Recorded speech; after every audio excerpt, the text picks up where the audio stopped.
ಏನು ಹೀರೋ ಅಂತ ಹೇಳಿದ್ರೆ ಡೆಫಿನೇಷನ್ನು?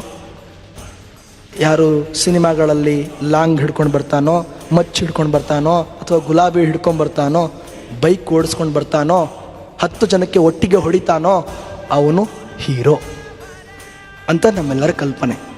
ಆದರೆ ಸ್ನೇಹಿತರೆ, ಹೀರೋ ಅನ್ನೋ ಪದಕ್ಕೆ ಡಿಕ್ಷನರಿಯಲ್ಲಿ ಬೇರೆಯದೇ ಅರ್ಥ ಇದೆ. ನೀವು ಡಿಕ್ಷನರಿ ತೆಗೆದು ನೋಡಿ. ಹೀರೋ ಅಂದರೆ ಅರ್ಥ ಕನ್ನಡದಲ್ಲಿ ನಟ ಅಲ್ಲ. ನಟ ಅನ್ನೋದಕ್ಕೆ ಆ್ಯಕ್ಟರ್ ಅಂತ ಕರೀತಾರೆ, ನಟಿ ಅನ್ನೋದಕ್ಕೆ ಆ್ಯಕ್ಟ್ರೆಸ್ ಅಂತ ಕರೀತಾರೆ. ಹೀರೋ ಅಂದರೆ ಅರ್ಥ ನಾಯಕ, ಹೀರೋಯಿನ್ ಅಂದರೆ ನಾಯಕಿ ಅಂತ. ನಾವು ಹೀರೋ ಅಂತ ಯಾರನ್ನ ಆರಾಧಿಸ್ತೀವೋ ಅವ್ರ ಥರ ಆಗ್ತೀವಿ. ನಾವು ನಮ್ಮ ಅಪ್ಪ ಅಮ್ಮನ ಥರ ಯಾಕೆ ಆಗಿದ್ದೀವಿ, ಕೆಲವು ಗುಣಗಳು ನಮಗೆ ಬಂದಿದ್ದಾವೆ ಅಂತ ಹೇಳಿದ್ರೆ ನಮ್ಮ ಅಪ್ಪ ಅಮ್ಮನ ನಾವು ಇಷ್ಟಪಡ್ತಾ ಇದ್ವಿ. ನಮ್ಮ ಶಿಕ್ಷಕರ ಥರ ಯಾಕೆ ಕೆಲವೊಂದು ಗುಣಗಳು ನಮಗೆ ಬಂದಿದ್ದಾವೆ ಅಂತ ಹೇಳಿದ್ರೆ ನಾವು ಆ ಶಿಕ್ಷಕರನ್ನ ಇಷ್ಟಪಡ್ತಾ ಇದ್ವಿ. ನಮ್ಮ ಕಣ್ಣೆದುರುಗಡೆ ಸದಾಕಾಲ ಮಚ್ಚು, ಲಾಂಗು, ಗುಲಾಬಿಗಳು ಓಡಾಡ್ತಾ ಇದ್ರೆ, ಬೈಕ್ಗಳು ಓಡಾಡ್ತಾ ಇದ್ರೆ, ಅವ್ರನ್ನ ಹೀರೋ ಅಂತ ಪ್ರತಿಬಿಂಬಿಸ್ತಾ ಇದ್ರೆ, ಅವರ ಆರಾಧನಾ ಪ್ರವೃತ್ತಿ ನಮ್ಮ ಮನಸ್ಸಿನೊಳಗಡೆ ಬೆಳೀತಾ ಇದ್ರೆ, ನಾವು ಅವ್ರೇನು ಕೆಟ್ಟ ಕೆಲಸಗಳನ್ನ ಸಿನಿಮಾದಲ್ಲಿ ಮಾಡ್ತಾ ಇದ್ದಾರೋ ಅದೇ ಥರ ಆಗ್ಬಿಡ್ತೀವಿ. ಸಹಜ.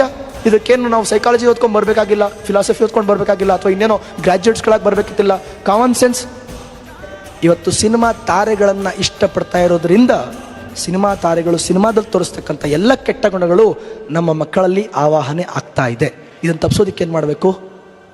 ನಿಜವಾದ ಹೀರೋ ಯಾರು ಅಂತ ಅವ್ರಿಗೆ ಹೇಳ್ಕೊಡ್ಬೇಕು.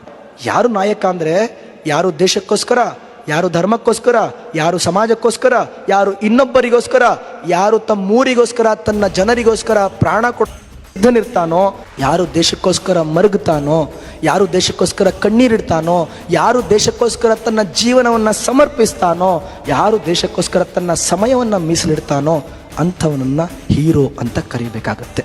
ಈ ಒಂದು ಪಾಠವನ್ನು ನಮ್ಮ ಜನಾಂಗಕ್ಕೆ, ಯುವ ಜನಾಂಗಕ್ಕೆ, ವಿಶೇಷವಾಗಿ ಹೈಸ್ಕೂಲ್ ಮಕ್ಕಳಿಗೆ ನಾವು ಸಾರ್ವತ್ರಿಕವಾಗಿ, ವ್ಯಾಪಕವಾಗಿ 1 ವರ್ಷ ಬೋಧನೆ ಮಾಡಿದರೆ ಸಾಕು. ಒಂದೇ 1 ವರ್ಷ ಬೋಧನೆ ಮಾಡಿದರೆ ಸಾಕು, ದೇಶದ ಭವಿಷ್ಯ ಬದಲಾಗುತ್ತೆ.